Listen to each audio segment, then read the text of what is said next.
But we are very welcome to our webinar on liability, the law, and critical control management. This is the Q&A session. My name is Sean Brady. I'm the Managing Director here at Brady Heywood, and joining me today is Jodi Goodall, Head of Organizational Reliability at Brady Heywood.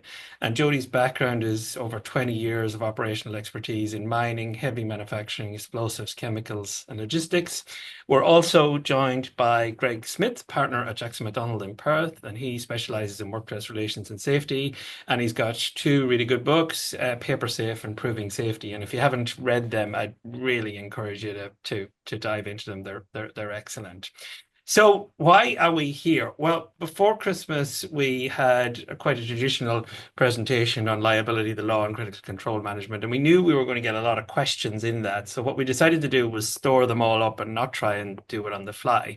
So this session, this hour, is purely about answering the questions you all sent in the last webinar. What we've done is we've themed them together. There's sort of 5 distinct themes that came out, and we're going to try and put some structure around it by tackling those. I have took some of your questions and massaged them together, whether they're similar. And the plan here is that I'll ask the questions, and obviously Jodi and Greg will answer them. Jodi's really going to focus on the practicalities, so the practical side of implementing critical controls, and then Greg is going to talk about what does that mean from a legal perspective, or how would the courts judge decisions you make when it comes to critical control management. In terms of areas of focus, this is what we're going to try and cover. So we've got best practice in critical control management. You all want to know who's doing it well and what it looks like. We got quite a few questions on reasonably practicable. So how do you bridge the gap between reasonably practical and critical controls? What does a critical control look like when it passes that test? We're going to talk about how do you monitor the effectiveness of critical controls. We're going to talk about the role of regulators when it comes to critical control management, just how do we think they'll go about trying to regulate this, given that it's coming into legislation in Queensland.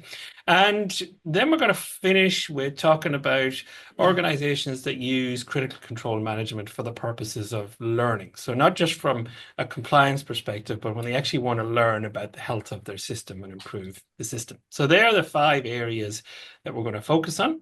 As usual with this sort of stuff, there's the usual disclaimer, it's for reference purposes only today.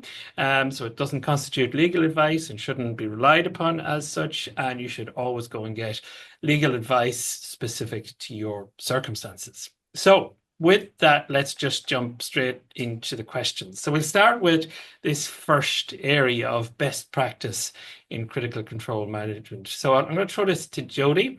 2 questions at one, because I think they're sort of related. Are there organizations out there who are getting this right? And where do you start? If you're an organization who wants to start on a critical control journey, how do you start to even try and pull this system together? Hey, Sean. Hey, Greg. Hello, everybody.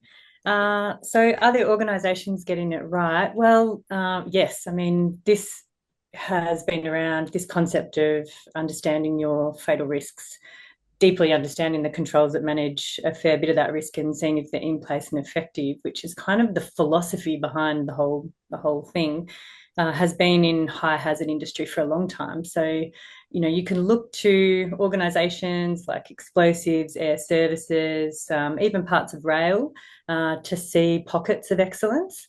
Obviously, you probably need to think about what your organization, the size of it, its maturity, its ability to handle some of the bureaucracy that sits in those systems.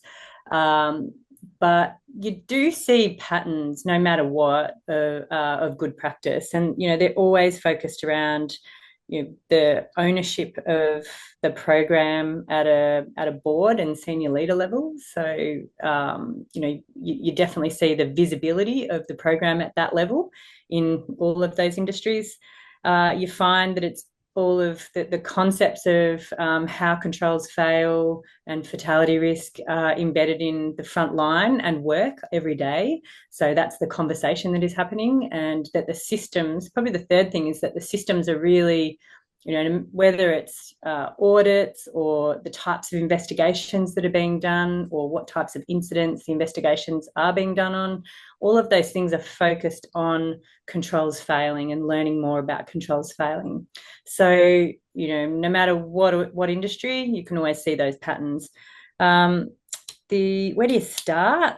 Well, I think we've been doing this a long time, but still, when we start with a business, the first thing we always do is go and earmark another couple of businesses in that particular industry who we think are doing it well, and we start with a bit of a learning session. So I would encourage anyone to do that. If you're in quarrying, for example, there will be people in mining and in quarrying who are already doing this, bigger companies that are more mature.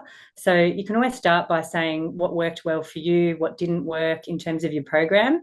So I'd definitely start there. And the other thing is obviously the ICMM guide is really helpful for putting together a critical control management program.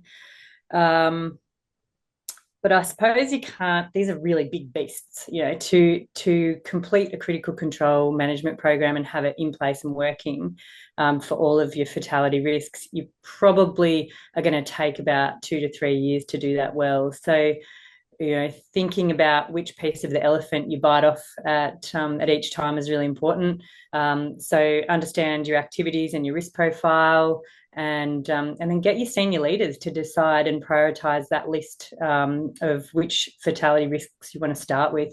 Because, realistically, your business is only going to be able to handle 1 to 3, the implementation of 1 to 3 fatality risks, critical controls, maybe every couple of months. Just Greg, on that, if Jodi, as Jodi says, it takes a long time to do this. How does the law sort of view that length of time and that sort of approach to these sort of programs? It's certainly a factor that's taken into account. I mean, if you say we've identified this, there's a couple of things. We've identified this issue. Here's the plan we've put in place to address it. Here's the interim controls we've got until we reach our sort of end state, best state. That's something that's taken into account. Sometimes it can be a defence. It will depend a little bit. It certainly is good mitigation if you can show plans and compliance against plans. It's problematic if you're talking about a really obvious hazard that ought to have been dealt with months or years ago. That's not a defence then, that you should have been addressing that. The biggest risk or one of the biggest risks in a legal risk management context is you set a plan and then you don't follow it. Or you're not very proactive in the driving or the implementation of what the recommendations are or what you've agreed to do. We actually saw that recently in the Maritime New Zealand case, which was the prosecution of the CEO of the Port of Auckland under due diligence charges. He was prosecuted and convicted. And one of the elements there was you had these reviews, they made these recommendations, you said you would do them, and you weren't very proactive in progressing them. Those sorts of things tend to combine. Jodi, this is a really good question that I think a lot of people would be struggling with when they try and do these programs. So do you need to change the structure of your existing safety management system? In other words, is critical control management core to managing fatality risk, or is it really just a bolt-on to your existing system? I think if everyone started building their safety management system with a platform of a deep understanding of your fatality risks and your critical controls and what the performance looks like, it's kind of like the North Star, Sean. So the way I see it is, you can have what you see in businesses that are doing this well and doing it really poorly is they've all got the same systems. They've all got a reporting system, an audit system. They've all got JHAs, frontline risk assessments, things like that. But it's where you direct your effort and your time. So your safety management system is made up of your key processes, reporting, audit, change management, stuff like that. And then your North Star is your fatal risks and your critical controls and their performance. And so if you've got both of those things and they're working together, what you find is that you've got this focus and a philosophy to apply those systems of. So it's probably core, it would be the answer. And is it fair to say, I mean, with the community legislation and people trying to get these systems in place, there is a risk though. These are going to just turn into bolt-ons, aren't they? And we talked a lot about all the last webinar, but so much focus is on managing the slips, trips, and falls and the TRIF, that if you do this as a bolt-on, that really is the wrong way round, because it's your fatality risk management that's the bolt-on. Yeah, absolutely. Yeah. And workers' comp and injury management, things like that, you think about mining, that is where, safety people are spending the majority of their time. 70 to 80% of safety teams, and probably what people think is safety is all of that kind of stuff, the slips, trips, managing that. And when you're doing that, if you try and just bolt this on, it'll really feel like a bolt on. It'll feel like just extra on the workload. So it's important, if you want to move to a philosophy of fatality risk critical controls, is to work out what you're going to take away as well. Greg, your thoughts on core versus bolt-on from a legal side? How are courts going to look on that? Oh, they won't. In a prosecution, they'll just look at the risk that's in front of them. There won't be in a prosecution. There won't be any sort of analysis that says, whether it was a bolt-on or otherwise. It will just be, did you have effective controls to manage this hazard? If you're talking about a major accident event and you end up in a Royal Commission sort of Longford style or Montara style commissions of inquiry, there probably will be more analysis of the structure of your system. And if history is any guide, from almost every major accident event ever over the last 35 years, there will probably be a finding to the effect that the focus on trivial matters distracted the organisation from the management of its critical risk. So, and I just from a holistic legal principles risk management perspective, it's just really odd that we've found ourselves in a position where we have to say, let's focus on critical risk. And the whole structure of this regime, going back to the early 70s, is understand what you do in the business, understand how people can get hurt, do a risk assessment in terms of what's going to cause the most problems, and address the risks based on, the most critical down. It's odd that it really shouldn't even be a discussion that we're having, that we sort of have to keep isolating our understanding of risk like that. And that's a great run into the next question, which goes back as well to something Jodi said in the beginning. But someone has asked, how do we essentially keep leaders in businesses interested, in inverted commas, in critical control management? How do you get that right on the agenda? And just start with you on that one, Jodi. I reckon we keep leaders interested first by letting them make decisions on the priority. So if you're still at an early stage in your program, about which critical controls and which fatal risks we're going to develop first.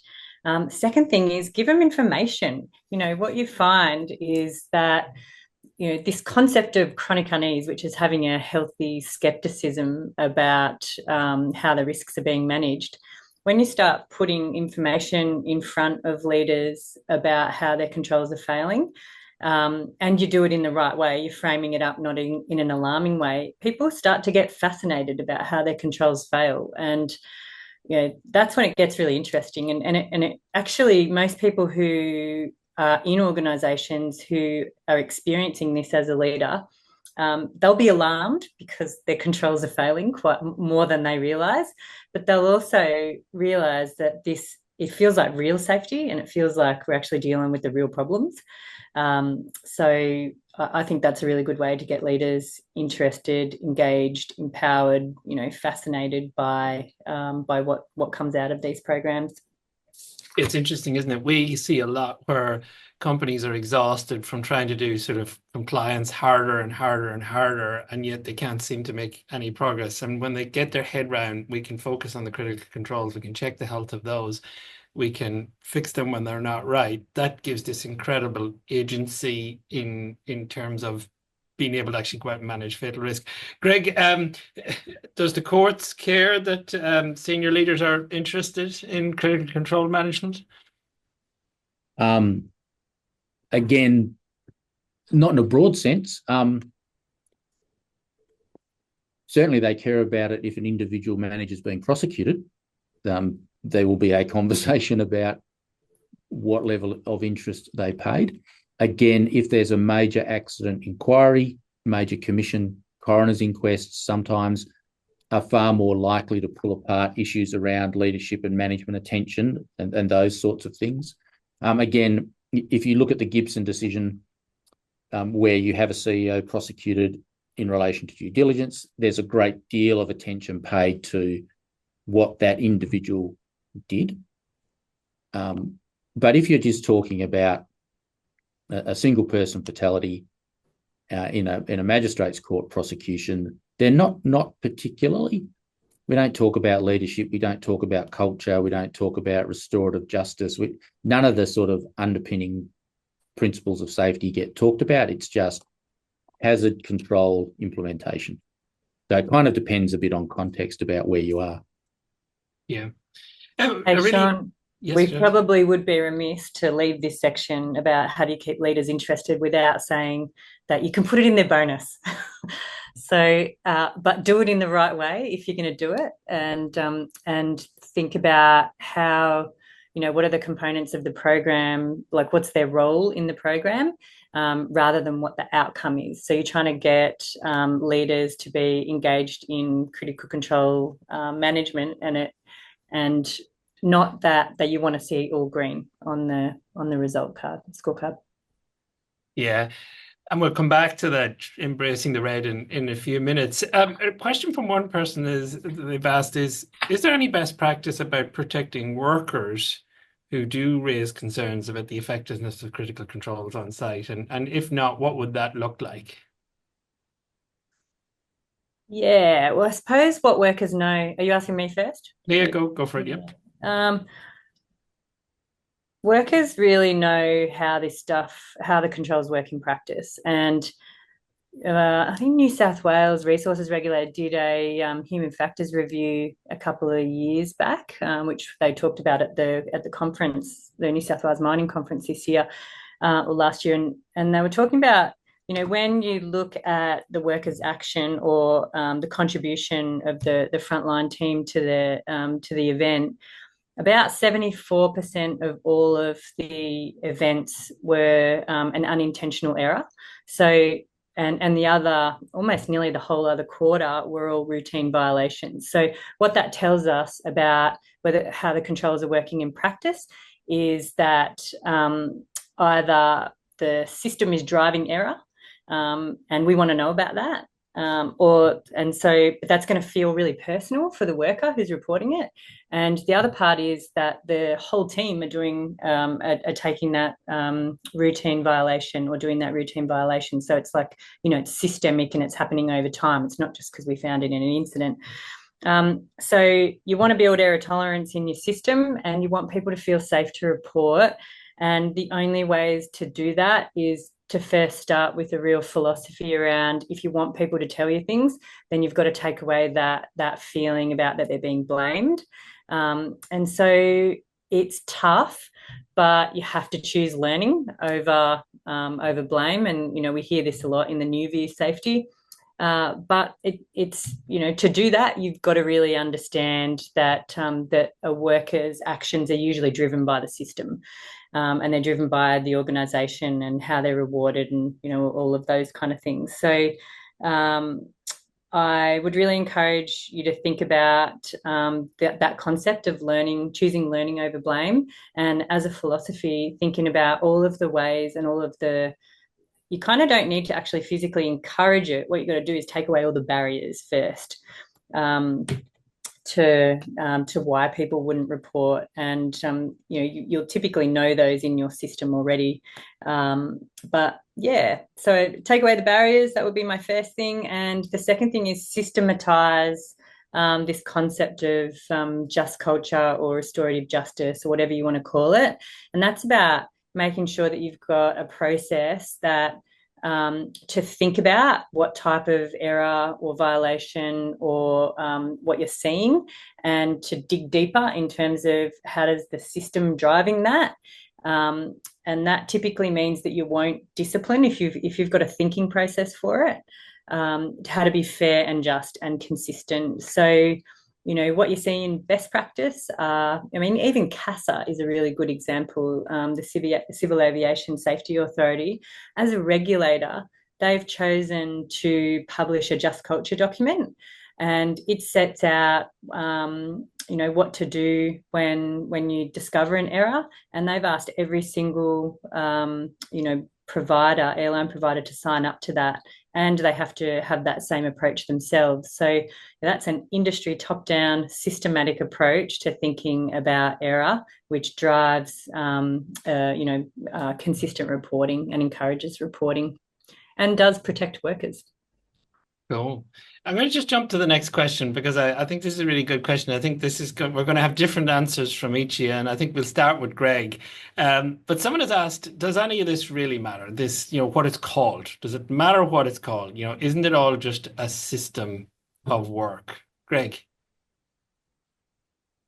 I think the short answer is no, it doesn't matter what you call it and how you describe it, so long, again, from a legal risk management perspective, no. The fundamental issue is hazards and controls, and however you describe that. And I say that from a purely legal risk management perspective, and I think words matter, and how we talk about and describe things matter, and there will be people more qualified than I who will have much stronger views about the importance of labelling and language and what we do and what it means and how it might be interpreted by people, and happy to accept all of that. But in terms of the words you use, and if you're trying to run a legal case, a legal defence, or manage legal risk, that probably doesn't matter. But if the way you frame things and the way you describe them create confusion or create fear that Jodi was talking about, fear of reporting, or if it generates non-compliance or whatever it is, then that's problematic. So it's really about understanding the effect or the impact of what you're doing against the objectives you're trying to achieve. Jodi, do words matter? Oh, look, it's right. It is a system of work. So critical control management is a system of work. I reckon when you label something, when you call it a thing, it makes it easier for everybody to know what you're talking about. So it creates this kind of shared mental model in the company that we're focusing on fatality risk. We understand, you can kind of say critical control management equals fatality risk, understanding my controls, knowing they're in place and effective. And I've probably said that about 5 times, but it is the basis. It's the philosophy, right? So if the label has, more connotations behind it, around it, with, it has that philosophy, then it actually means that it's not diluted with the rest of the systems of work that we create, and in general safety. So I think you do need to label it, and I do think it matters. I just, and this is one of the things I've been banging on about for 30 years, I suppose. It's the recognition of the potential paradox in that, of saying we're going to call it critical because we want people to treat it seriously, which is fine, except when the organisation doesn't behave that way. And you say, well, this is critical, and then you've got all your frontline workers dealing with all this day-to-day gumph and bump and bullshit, and they say they're talking about critical risks and I've got to spend half my day doing this crap. And that's where I think you lose credibility, you disconnect the frontline workers from what you're trying to achieve. So there has to be a fair bit of organisational honesty about it. And if you're going to say we are focused on the critical, and I would go this far, I'm going to say if you want to run and I'm not a psychologist, and there are people who know much better than I, but my anecdotal sort of lived experience of it is if you want to run something successful around criticality, part of the solution is to take something away. So boys and girls, this is important. This is what matters. This is what we're paying attention to. There's stuff down here that we're less concerned about. You have to live what you're saying you do, I think. Yeah. Oh, sorry. No, go on, Jodi. I was just going to say, like, an example of that. I don't know how many you go out to a work front and you're talking to workers about, what are the kind of fatal risks on this job, and then you look at the JHA or whatever, and they've managed to pick up all the slips and trips, the condition type stuff. Even taking that away, just saying, all right, we only want you to, anything that can seriously hurt you or could kill you needs to go on your JHA, and everything else we're leaving to you to manage, as a group. Those kind of things can be really refreshing, and they can really let all of the unimportant stuff fall away. Yeah, it's interesting, isn't it? I mean, I think this goes back to the earlier conversation as well about, is it a bolt-on or is it core of the system? And I think if you make it a bolt-on, you're right back to what Greg says, and you say, Jodi, that it'll be treated as a bolt-on. So suddenly you're saying the critical thing is not the core thing. The core thing is still all the more minor things. I mean, I think, just if I put in my 2 cents word here, I think one of the real powerful things about it is that we know from understanding what kills people in mining that it's ineffective controls. That's the real thing. Controls the organization believed were in place and would be effective. And I say a little cheekily, but I think it's helpful, it's not hazards that kill people, it's ineffective controls. And what I love about this is it puts the control in the absolute core of how the organization approaches the management of those hazards. I think that's the key. Right, moving on to reasonably practical. We've got a practicable. We've got a few questions on this, which are really good. And we start with you, Greg, and I think probably start big picture. How do the courts determine reasonably practicable in a general as opposed to a critical control sense, specific sense? So general sense, how do they do it? So if I'm going to give you an operational definition of reasonably practicable, something you can work with, it's whether the organisation can demonstrate it had proper systems to manage the hazard. So an event's occurred, and you have to remember, the courts don't pronounce on hypotheticals or generally. They're confronted with an event. So you've got a dead body at the bottom of a tower, somebody's fallen off. And we're having a conversation about, and we've been charged under the general duty provisions of failing to do everything reasonably practicable to ensure the safety of that worker. So the first sort of broad brush approach or level of inquiry is a demonstration that the organisation had a proper system to manage the hazard. So if we're talking about working at heights, did we have a proper system to manage that hazard? And typically, when we're talking about a proper system in that context, we're talking about a system that aligns with the regulations, codes of practice, and depending on what we're talking about, maybe we get down to something like industry standards. And most organisations of any sort of size and sophistication can do that. They can pull out a document that says, here's the document, Your Honour, and this is where it aligns to all the standards. And that's fine. The second part is, did we have adequate supervision to know that the system was implemented and effective?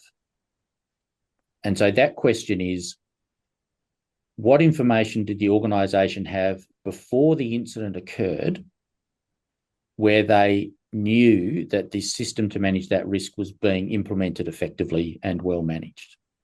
And that's generally the bit that's missing. Now, those two key questions about proper systems and adequate supervision, the reasonably practical test is broadly an objective test where the court says it's not what the subjective organisation thinks is a good idea, it's what would a reasonable business involved in that industry do. And the question turns on the knowledge of the organisation. So what did the organisation know? Or more importantly, what ought it to have known? Okay, so, and again, that comes back to guidance material and industry practice. Cost is a question, but in broad terms, cost is only relevant to the extent that it's grossly disproportionate to the benefits gained. Cost sort of never comes up in a prosecution. And look, a lot of these sort of issues don't. So if you go and look at anything that's been published in the last 2 years by the New South Wales District Court, and there's lots of decisions, you'll generally see a pretty standard formula. This is the charge, this is the incident. Then there'll be a section of about 15 or 20 paragraphs that describe all the elements of reasonably practicable that the court considers. But at the end of the day, most prosecutions are reasonably straightforward. The prosecutor follows the path of least resistance, and the path of least resistance most of the time is non-compliance with your own documented procedure. It's always been the perspective of the courts that it's reasonably practicable for you to comply with your own procedure. So once we get non-compliance with part of your own process, the rest kind of follows reasonably straightforwardly. Hey, Greg, if we're talking about like two different sized businesses in the same industry, right? So we'll go like a really small mine out the back of Cooper Pedy, three people, and then you've got, you know, an underground mine mining the same things, both hard rock, we'll say, and we're talking about how you get into the mine. And I even see this with regulators, and I mean, Cooper Pedy, that's not where I was going with it. I was just trying to give an example, but the different standards of what is allowed between a small business and a large business when the consequence is the same, like or single fatality versus, you know, you kill a bunch of people. But how does that play out in terms of reasonably practicable? Well, legally it doesn't. There is no distinction. The example I often give is, you know, I have a gutful of being a lawyer and I decide that biohazardous waste transport is a profitable business to get into. So I'm going to buy myself a ute and a couple of tarpaulins, and I'm going to get myself into the business of biohazardous waste transfer. Okay. The fact that I am a small business, unsophisticated, with not much knowledge and not many resources, is not a defence if I've got drums of biohazardous waste tipping off the back of my four-wheel drive. There's a minimum expected objective thing that we look at and say, well, hang on, anybody who's operating in this business should meet these minimum thresholds.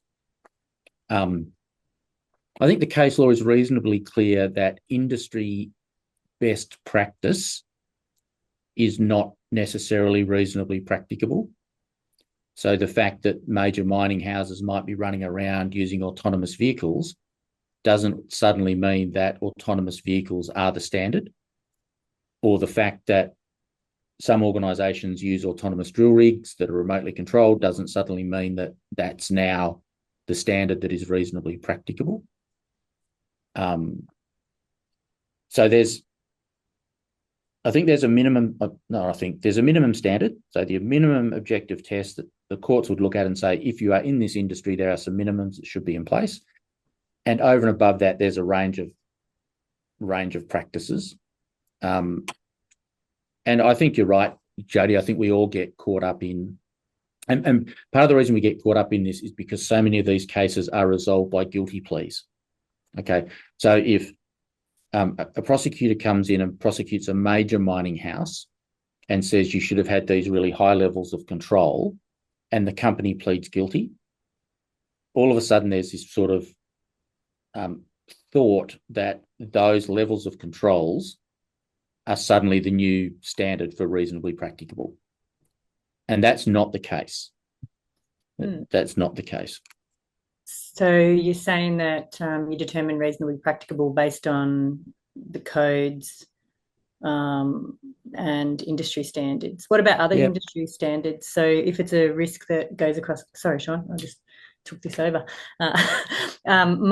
Same risk across multiple different industries, like fall from height, for example. Should people be looking at industry standards across all those industries?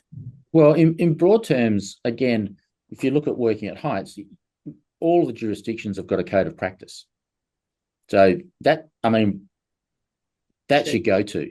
If there's a code of practice published by the regulator, align to the code of practice, and that will be evidence of a proper system. Yeah. Okay. The proper system, though, as I sort of touched on, that's not really the problem. The problem is implementation and enforcement of that system. Yeah. Yeah. So it's not defining the standard, it's just making sure that it's followed. Yeah. Which is of course what critical control management is all about. Well, again, particularly if you're talking, Sean, like something like critical controls, we identify critical controls because we know in mining that they are the things that kill people. Now, you might end up with a different conversation if we are talking about a novel risk, something that has emerged and we didn't know about it before and we're sort of finding our way around this. But the things that kill people in mining today are the same things typically that killed people last week and the week before and the year before and the decade before, more or less. And the controls are reasonably well articulated in either regulations or codes of practice. So we don't need to spend. I think I've said this for a long while. I think the amount of time we put into the time and effort we put into developing the processes to manage the risk compared to the amount of time we put into understanding if those processes work effectively is completely out of proportion. We spend far too much time at the front end and far too little time at the assurance end. And Greg, do you think that's because it's been driven by an externally applied need to comply? So the primary objective is, well, we have to comply with this external pressure that's saying we have to have a system. So the focus is on a system as opposed to having an effective system. Well, I think if that's true, that's a complete misunderstanding of compliance. Because compliance is having an effective system. Yes. This is the thing. We've somehow morphed compliance into the idea of here's a piece of paper, therefore I'm compliant. That's not the issue. The compliance is the system and the implementation and enforcement of the system. There's two parts to the equation, and nearly all of our effort is on the first part. Yeah. If you look at the S.O. Longford Royal Commission talked about this, that the focus on the development and administration of the system diverted attention from what was actually happening in the operations at the plant. That's kind of where we've gotten ourselves to in most of our systems. Yeah. Okay, moving away from that and on to monitoring the effectiveness of critical controls. I want to start, Jodi, with you with a question of, we prepare performance standards for critical control management. Probably start with what a performance standard is, but what do you reckon is the key to preparing performance standards to actually make them effective? So going back to Greg's point about rather than just having a performance standard that says, yeah, we have a control there and we go and we check it, how do you make sure that performance standard is actually checking effectiveness rather than just the presence of the control? Checking effectiveness as opposed to the presence of the control. Well, yeah, I think that does start with performance standards. And, probably in conflict to what Greg said, I think people get these performance standards wrong when they don't spend enough time up front in understanding the causes of, so looking at the types of activities they do, the equipment they have, all of that stuff, and understanding the causes of each of those particular hazards and the ways that they lose control, because it's only when you do that you build a good performance standard for each of those controls. And I'll give you an example of one that I see in the industry all the time, and that is this kind of concept of isolation and tagging. And if everybody goes back and reads their isolation procedure or their energy control, whatever it's called in your company, but you'll find it's heavily focused on one particular hazard, and that is electricity and loss of control of electricity. And and then you get down to this wishy-washy kind of stored energies and managing secondary energies, and they're just like motherhood statements. And that's because people haven't actually gone and done the proper process to understand how each of their controls fail and what isolation is actually trying to control. And once you do that, then you build a good performance standard.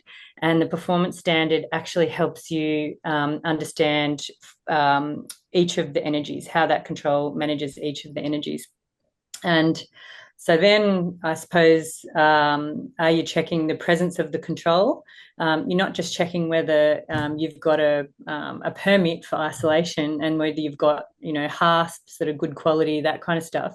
You're really getting down to understanding whether, the chocks that you're using to manage the stored energy for a mechanical risk are engineered, or they're designed, or whether they're just clumps of pine that'll crush under the pressure of that particular energy. So I think what I'm saying is the process up front of looking at these risks individually gives you the opportunity to build a good performance standard for each of those controls. And it's only then that you'll get beyond checking the presence of, yep, I've got an isolation process and people are trained, and you get into actually whether it's effective or not. Yeah, and one of the things you do that I really enjoy watching, but it can be quite confronting for a customer or a client is looking at the incidents where controls have clearly failed to the point where an incident has occurred, yet in the critical control checks, that control was coming green all the time. And that says you've got a problem with how you're testing the effectiveness of the control. Sure, you're ticking your box from an audit perspective or a critical control check perspective, but you're not being effective. Stay with you, Jodi, and then we go to Greg on this one. This is probably one of my favorite questions that will give people a lot of agony and anxiety when they're talking to their bosses and to boards. How do you determine the tipping point for when it's okay to continue work or not after you've established a critical control that has some form of deficiency? So your critical control hasn't come up green.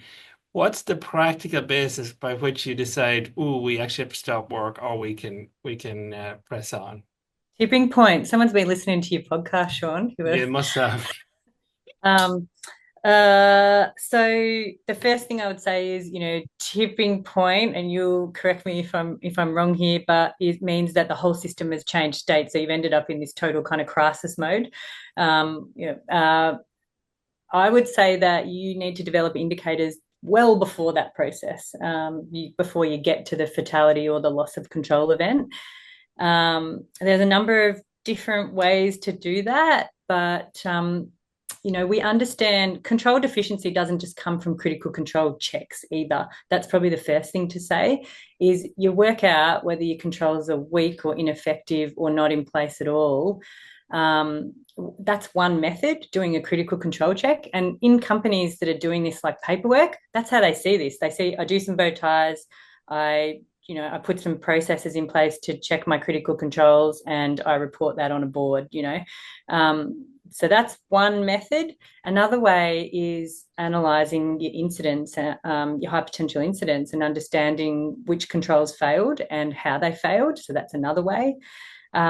Or you can use, like the indicators. So if I give you an example, let's talk about underground ventilation as a critical control. You can do critical control checks to check whether, the things you say need to be in place are in place. You can look at the times that the air change is below the accepted. So you've got a hard limit. And that's what NOPSEMA do. They use this concept of triggers. So if you've got data sources like gas monitoring, air change, you might have, if it's IVMS on driving, all of those things, you can set trigger limits about when the control is in control, I suppose, or when it's out and when it's moving out of that range. So the first thing I'd say is it's not one black or white measure. It's you need to look at the patterns of failure of all of the indicators that you've got. And some of those are hard measures like monitoring devices, the gas monitoring, stuff like that. Some are audit checks, and you need a system that can help you by risk look at all of the ways that you know about whether the control is weak or ineffective, and put all of that information in front of the people who are technically able to make the decision, and so on whether the control is in place and effective. Yeah.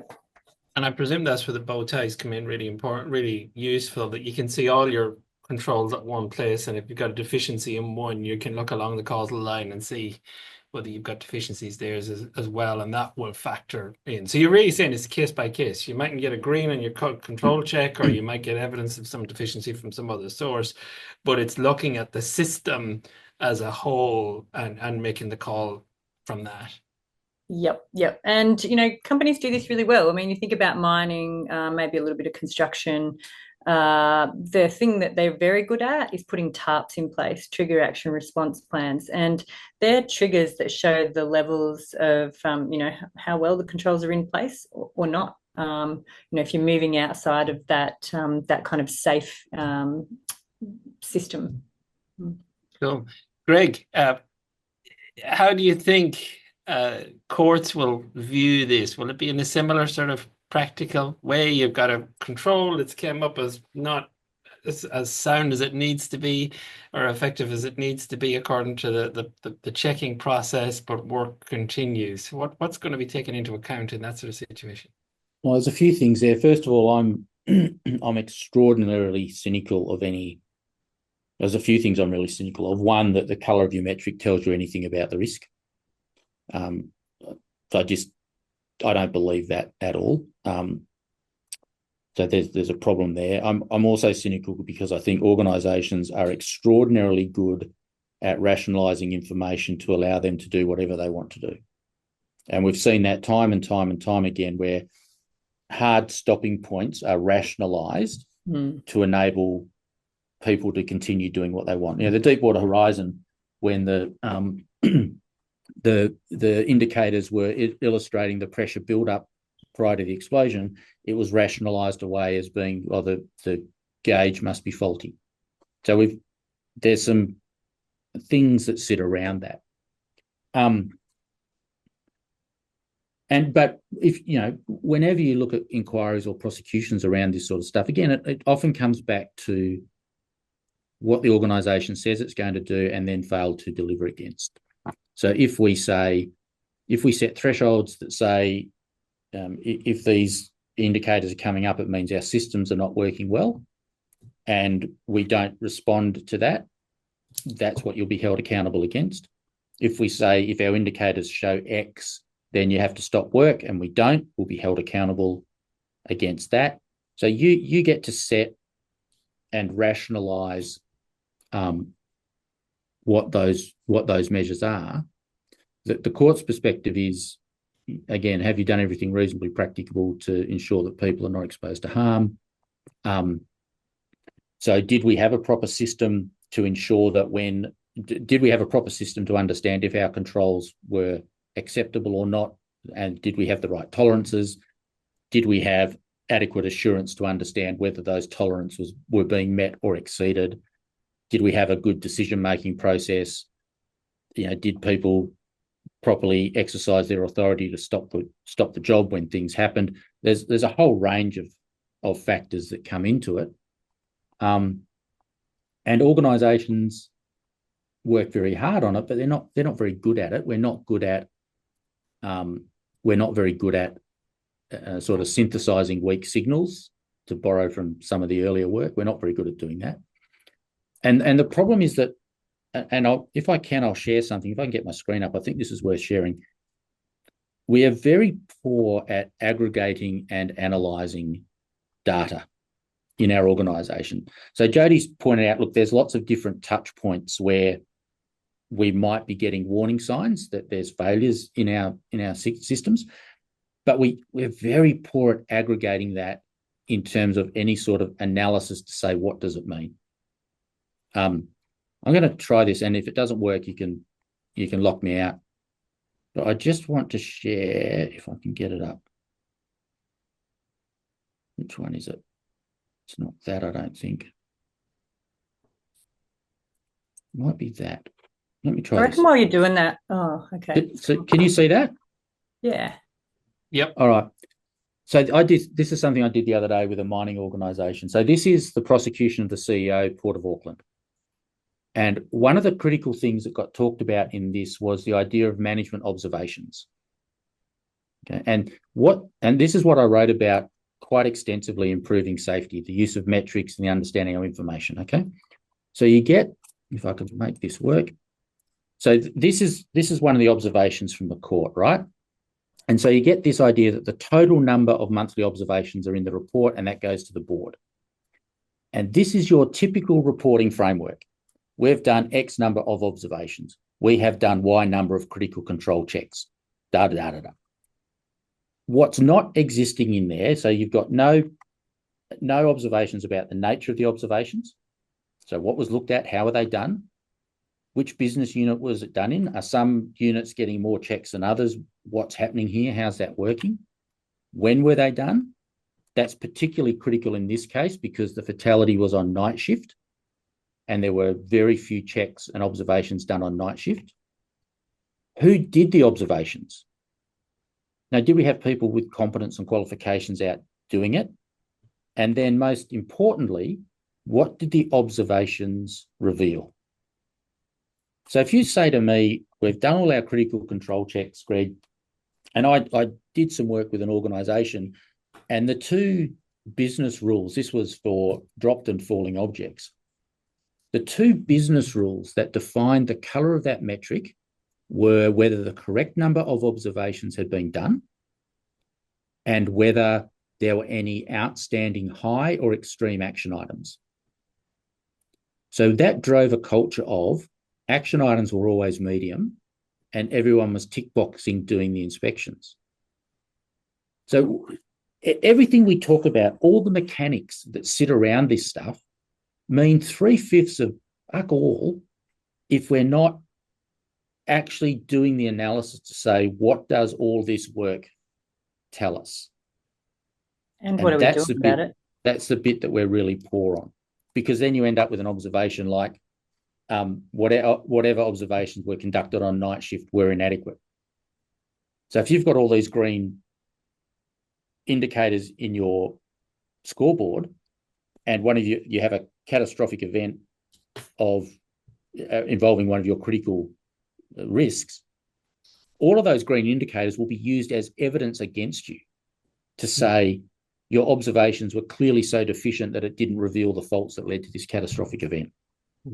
Well, this is a good segue. We've got 6 minutes left, so we're going to jump over the role of the regulators here, and we can come back to that. I'm sure everyone would be interested in the different ways that the regulator may go about checking compliance with using critical controls in the future. But we'll park that for the moment.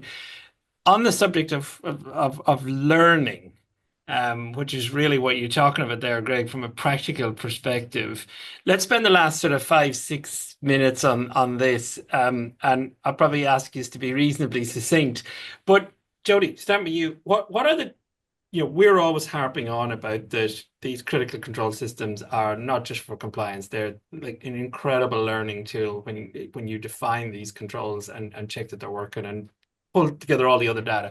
What's the main difference between companies who use this for learning and just use it for compliance? The first thing is that they do use it for learning. So they are actually fascinated, and you really hear the language is different. So they're framing up this kind of fascination with and wanting to always explore where the controls are weak. It's tough to do, Greg, but critical control checks, observations, there are only two ways of finding out how your controls are weak. And you do need to think about it individually at a risk level, not looking at all your audits and how they're failing, all of your observations and what you find in those, but look at it at a risk level. What do we know about fall from height and the controls? What does our audits tell us about that? What are our verifications? What's happening in incident? How do we pull that together? And really thinking about asking the question in terms of the fatality risk and how we're managing that fatality risk and what are our systems telling us. That's the first thing you really hear. You want to say something? But I was going to say, one of the problems I think we have, and I don't disagree, Jodi, I would describe that as a deep dive into a critical risk, which is, I think, and I've said in my writings, we need to move away from the collection of metrics to this sort of permanent research project to understand that stuff. But we feel... I don't think it is a deep dive, though. I don't think it is a deep dive. I think we're thinking about how we present the data in the wrong way. You know? Well, I would describe that as a deep dive compared to the shallow crap that we currently emerge. Yeah, right? Yeah. So companies call that deep dive, and they just go and do it once every year type thing. No. Present the data all the time. Yeah. This constant research project. But how do we free up the time and resources in an organisation to do it? Because there's so much flotsam and jetsam that's chucked into this bucket of safety that the ability to distill out the critical, to pay attention to it, to give it the attention it deserves, so that when a paper comes up or when a report comes up to the CEO or the board, it doesn't just say, it's not just traffic lights, it's aligned. Our confidence in our ability to manage the risk of underground explosion is X, Y, and Z, and there's a full paper that's attached to the board report if you want to know more, that says this is what we looked at, this is what we analysed, these are the signals we detected, this is what we believe. That's missing from health and safety. That narrative explanation analysis is fundamentally missing from health and safety assurance. And to jump in, I mean, Greg, I'm assuming you'd be of the view that piece that's missing not only helps you practically in terms of making your organization safer, but it also helps you legally because it demonstrates you're taking a concerted effect to making a concerted effort to make your organization safer. And I think there is a much closer alignment between safe workplaces and proper demonstration of legal compliance than historically we've been prepared to accept. And that's, again, because I think our understanding of compliance is wrong.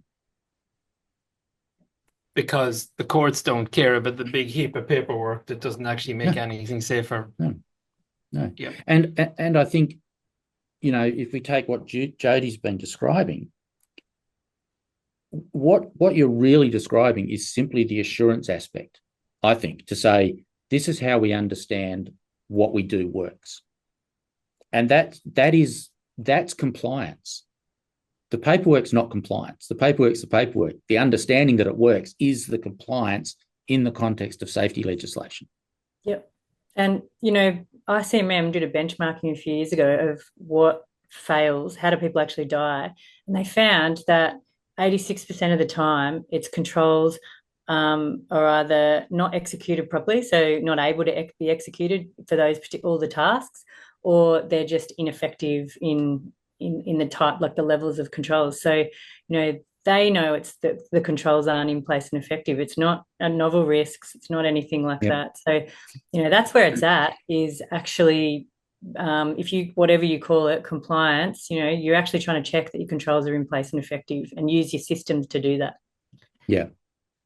And represent that information as a narrative report, not a traffic light. Yep. I have to say, I think that is the perfect place to end this discussion. I think it sums up both of your positions and thoughts really well. Thank you, Jodi. Thank you, Greg. Thank you for joining us for this webinar. It's been really interesting from our side to see the questions you've all raised, the stuff you want people to focus on and talk about. And I certainly hope that you've got some good food for thought from this. We'll see you in the next webinar. Thank you very much.